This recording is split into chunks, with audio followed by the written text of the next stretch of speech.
Assalamualaikum dan salam sejahtera. Saya Nur Razlinda Saad bersama dengan rakan Surendran Sangkaran dan Parimala Mohan. Kami dari Universiti Utara Malaysia akan membentangkan kajian kecerdasan emosi dengan prestasi kerja dalam kalangan guru SJK Tamil.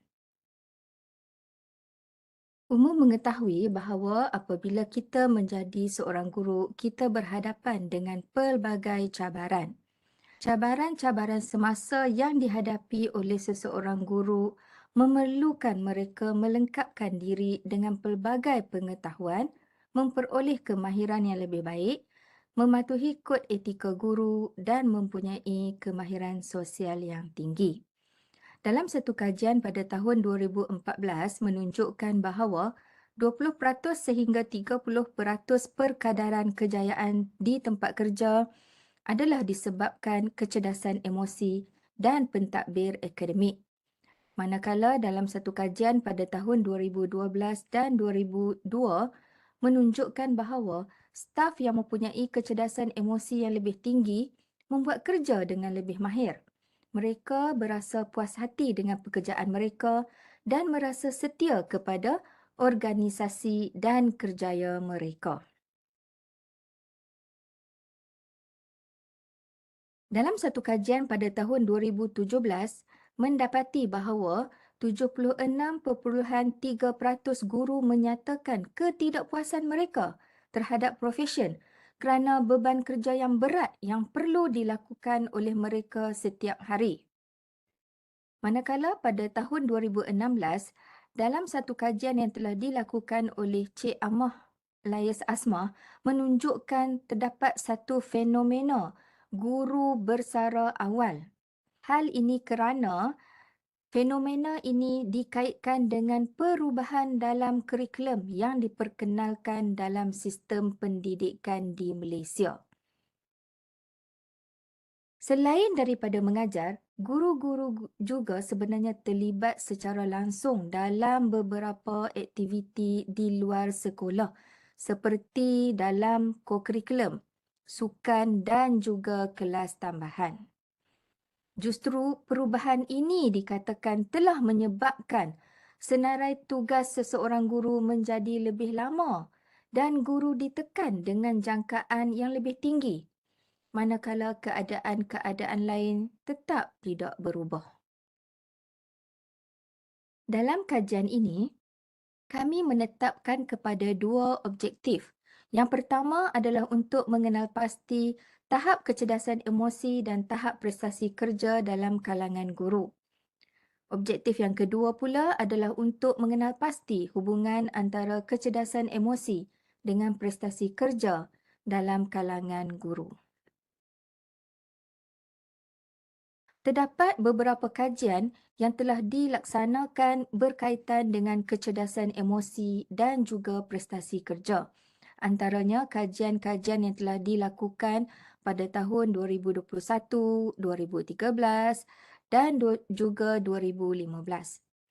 Selain itu, terdapat juga beberapa kajian yang melihat kepada hubungan antara kecerdasan emosi dan prestasi kerja.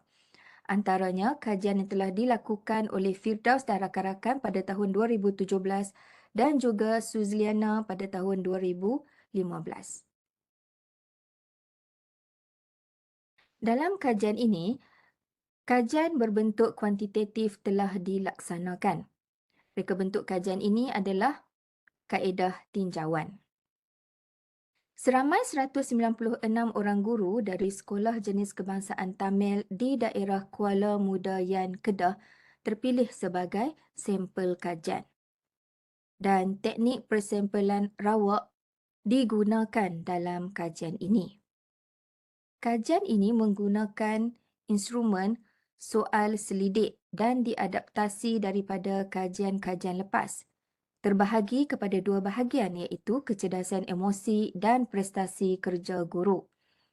Nilai kebolehpercayaan instrumen adalah tinggi, iaitu untuk bahagian kecerdasan emosi, nilai Kromba Alpha adalah 0.87 dan bahagian prestasi kerja, nilai Kromba Alpha adalah 0.89. Untuk analisis data, kajian ini menggunakan statistik deskriptif dan juga korelasi. Jadual 1 menunjukkan jantina responden. Kajian ini menunjukkan bahawa 72.5% adalah perempuan, iaitu responden yang paling ramai terlibat dalam kajian ini. Jadual 2 pula menunjukkan berkaitan dengan tahap kecerdasan emosi guru.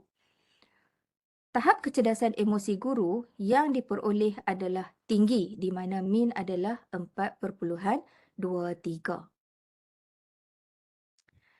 Jadual 3 pula menunjukkan bahawa tahap prestasi kerja guru di mana tahap prestasi kerja guru berada pada tahap yang tinggi iaitu min 4.24.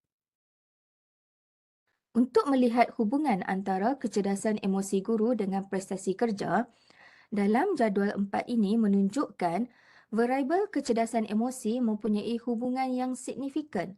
R sama dengan 0.609 dengan prestasi kerja guru. Ini jelas menggambarkan bahawa koefisien korelasi tersebut menunjukkan hubungan yang kuat dan positif wujud antara kecerdasan emosi guru dengan prestasi kerja.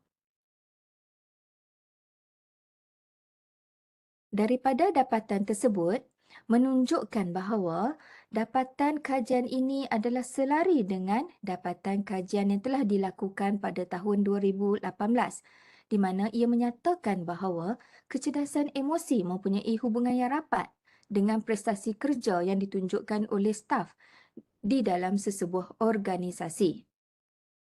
Dalam satu kajian pada tahun 2017 juga menyokong dapatan kajian ini, di mana guru-guru mempunyai kecerdasan emosi yang tinggi, mempunyai tahap prestasi kerja yang lebih tinggi. Ini jelas menunjukkan bahawa semakin tinggi kecerdasan emosi dalam kalangan guru, maka semakin tinggi prestasi kerja yang ditunjukkan. Kajian ini juga mempunyai beberapa implikasi. Yang pertama adalah guru dapat mengenali tahap kecerdasan emosi yang dimiliki dan juga hubungannya dengan tahap prestasi kerja. Dengan itu, ia memberi ruang kepada guru dalam meningkatkan lagi amalan kecerdasan emosi yang tersusut. Implikasi yang kedua adalah pihak pentadbir perlu menggalakkan guru-guru yang memiliki tahap komitmen yang rendah untuk meningkatkan lagi prestasi kerja dan kecerdasan emosi mereka. Pemimpin sekolah perlu menyusun langkah-langkah yang sesuai dalam memberi pendedahan kepada guru untuk meningkatkan lagi tahap kecerdasan emosi dengan memberi penekanan terhadap dimensi yang kurang diberi perhatian oleh guru. Yang ketiga adalah implikasi dari segi menjadi input kepada pihak kementerian untuk merangka panduan menyusun langkah-langkah bagi memastikan semua guru menekankan aspek kecerdasan emosi dan prestasi kerja yang lebih komprehensif dan berkesan. Sebagai kesimpulan, kami rumuskan kepada dua perkara utama yang perlu diberi perhatian. Yang pertama adalah hasil analisis korelasi Pearson menunjukkan terdapat hubungan yang signifikan antara kecerdasan emosi dengan tahap prestasi kerja guru. Manakala yang kedua adalah selaras dengan dapatan kajian ini, semua pihak terutamanya guru harus mengenali kepentingan kecerdasan emosi dalam mengurus diri dan menyediakan diri bagi menonjolkan kepribadian yang berkesan di sekolah. Jadi, kesemua ini jelas menunjukkan bahawa kecerdasan emosi yang baik adalah penting untuk meningkatkan prestasi kerja seseorang guru. Secara tidak langsung, dapatan ini menggambarkan bahawa seseorang guru itu adalah berkebolehan mengurus emosi mereka ketika mereka melaksanakan tugas. Sekian, terima kasih.